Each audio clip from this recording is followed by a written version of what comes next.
Hello, my viewers. Welcome to Hugar Social Academy. I'm your mentor, Shrikant Hugar. Today, I have once again I have came with one more new topic from the sociology, the chapter called as Work and Economic Life of Class 10 Standard. Like other videos, in this video also you are going to learn about this chapter, what does it consist, and what the chapter want to say to us. Let us briefly go regarding the chapter called as Work and Economic Life. But before going to the work and economic life, first let us understand and know what we are going to study in this chapter called as Work and Economic Life. In this chapter, four topics we are going to learn. One is division of labor and classes. We are going to learn discrimination in the labor. We are going to learn about unemployment, what it is called, what are the reasons behind the unemployment, what would be the impact of the unemployment, and how it can be solved. Moreover, the last topic, which consists of organized as well as the unorganized labors, we are going to learn. So when we talk about the labor, it's very important to know regarding whom we call it as a labor. Okay, it's one of the important segment of this chapter, as the chapter speaks related to the work and economic life it is. So here, what does this labor it means? Now labor, when we talk, labor is nothing but it is an act performed to achieve particular goal. It's a one of the act for what purpose? For to have to achieve something, right? Keeping something aim, right? So if he is able to do through the exercise of his energy, whether with the help of the hands, whether with the help of the legs, or using his brain, okay, if he puts up the effort to get economic benefit, then he is called as a labor. We see many people in our the society who are being called as a labor. The one who is working in the bus stands, the one who is working at the railway stations, the one who is working at the factories or the industries, the one who is working at the small shops to the big malls, okay, whom we see whether they are engaging themselves in lifting the number of goods, they all are being nothing but they all are being referred as a labor. Now why he is doing this work? It's because he want to have some economic benefit.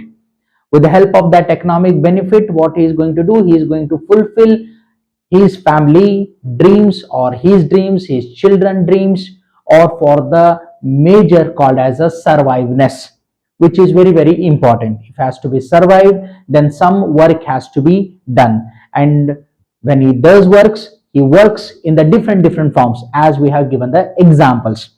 So on the basis of that, if he is doing the work, if he is putting his effort, and by that at the end of the day, if he is earning the money, then he is nothing but what we call him as a labor. It's because of to get what it is economic benefit, we call it, he does the work. So that person is been referred as a what? Referred as a labor.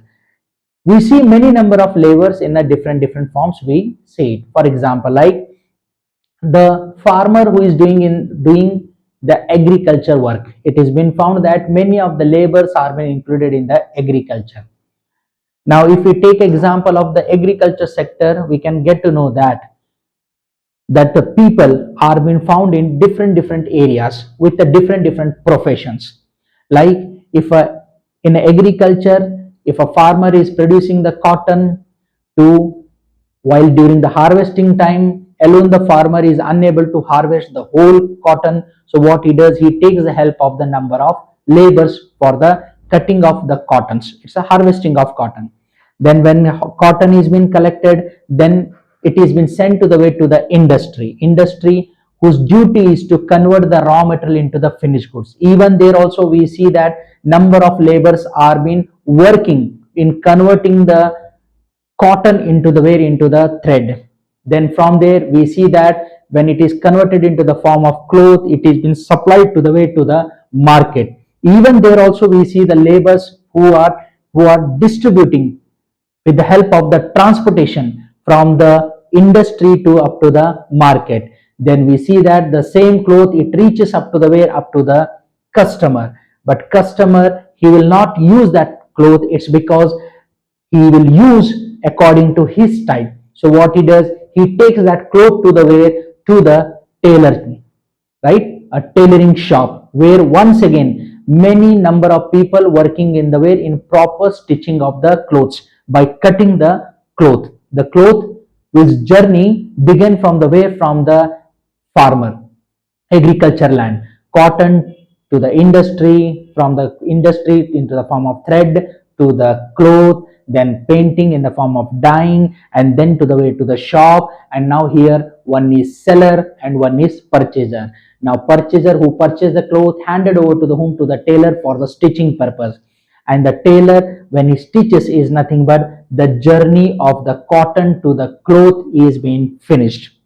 But in this period, in this junction, it has been found that many number of laborers are being engaged, which we call in the form of division of labor, which we call in the form of division of labor. So what does this division of labor mean? Work being done by people. Say work being done by the people depending on their interest. Their interest. Now, for example, as we said, the labor who is working in the field, his interest is more in the field rather than in the industry. The one who is working in the industry, his interest is, when we compare the one who is working in the tailor shop, on the interest, on the taste, on the abilities, on the age, skills, as well as the gender. On the basis of that, what we see, that we see the division of labor. But the same division of labor gives the birth to the one more word called as a specialization. Okay. Now, what is this specialization? Achieving sufficient expertise. Okay. A proper one who is having a good skill, one who knows how to end this, one who is expert on this.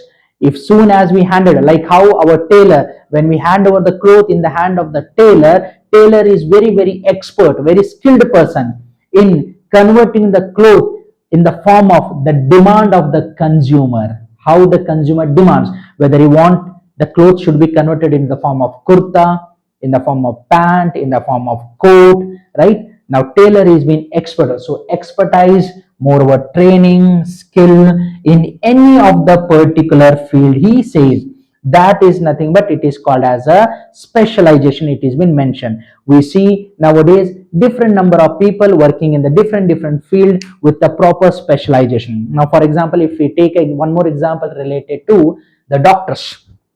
Okay, doctor is very specialized, and even in the doctor itself it is there, it has been found that all the doctors are having the specialization in the different field.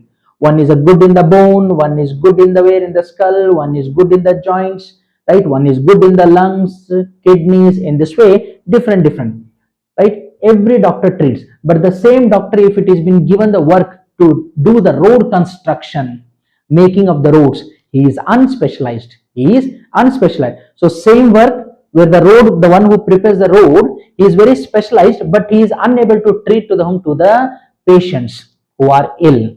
So we see that the field is being divided, and numerous number of people are been working according to on the basis of interest, taste, ability, age, skill, as well as gender, we say. So in this form, specialization being what it is being done. So on the base of this, we will even get to know that who are called as a paid worker and who are called as a unpaid worker.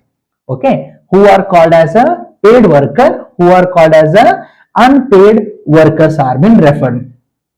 Now, when we talk about the paid work, okay, two topics are there. One is called as a paid work, and another one is called as a unpaid work. It is called as a unpaid work. It is been called. Okay. Now the word itself, paid.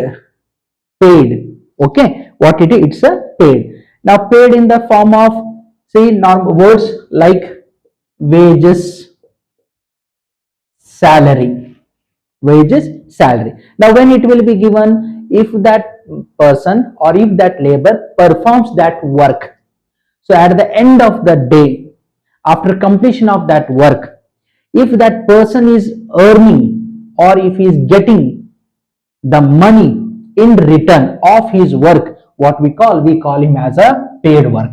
What we call him as a paid work.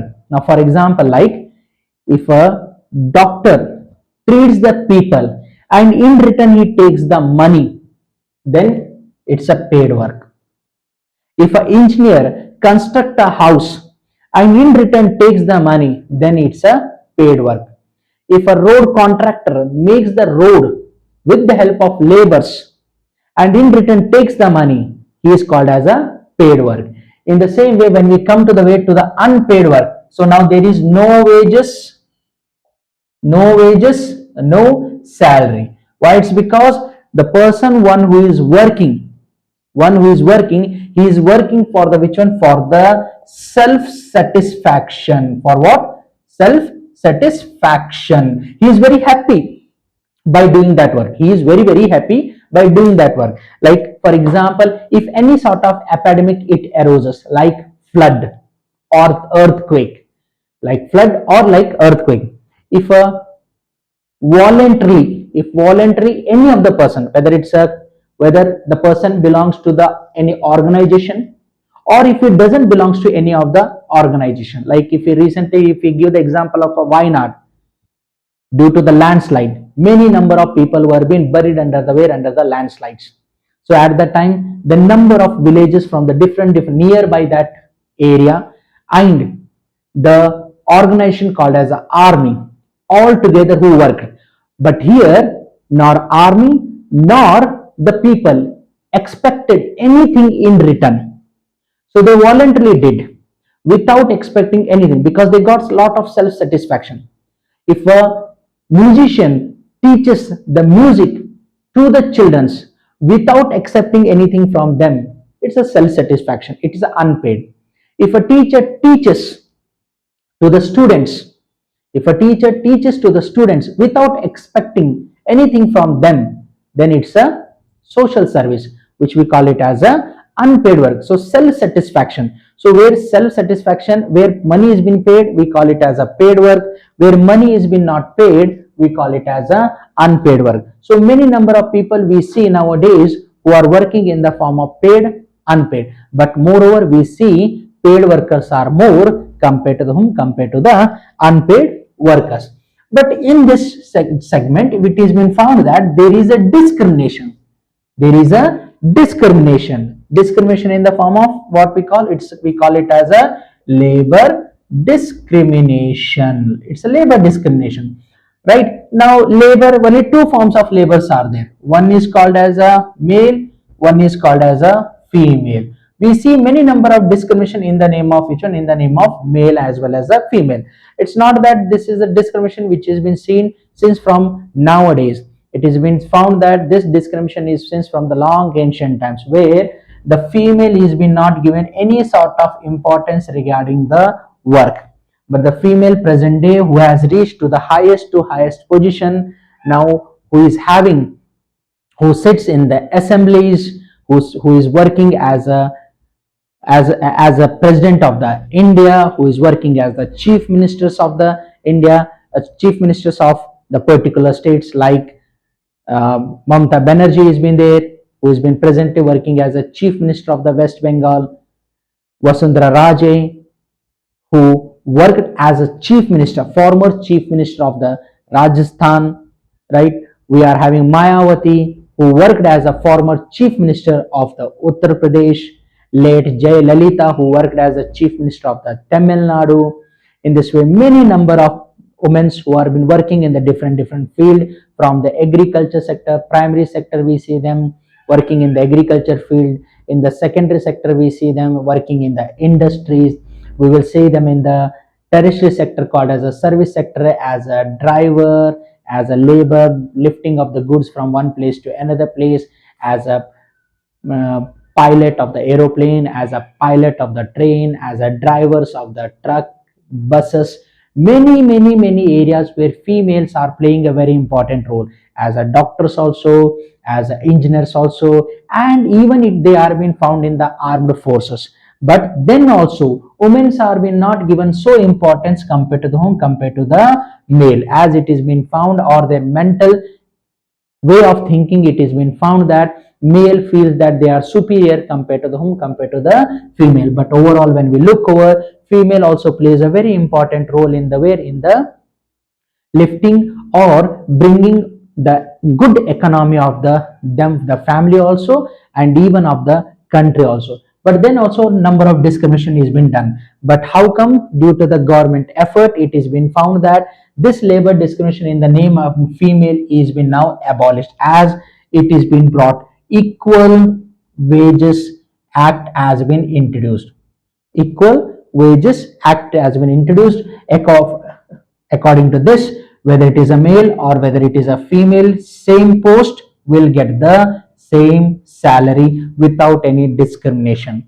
Equal wages act is being introduced, which made that females are also enjoying the same salaries which are being enjoyed by the whom, by the male. So there is no discrimination nowadays, the between the male as well as the female. It was earlier, it was there, but now this labor discrimination in the name of male and female is been abolished due to the which one, due to the government effort in the form of introduction of equal wages act, which are been introduced. This has helped the to stop the discrimination between male and as well as the female. In our second session, we are going to learn more related to the unemployment as well as about the organized and unorganized labors or sectors.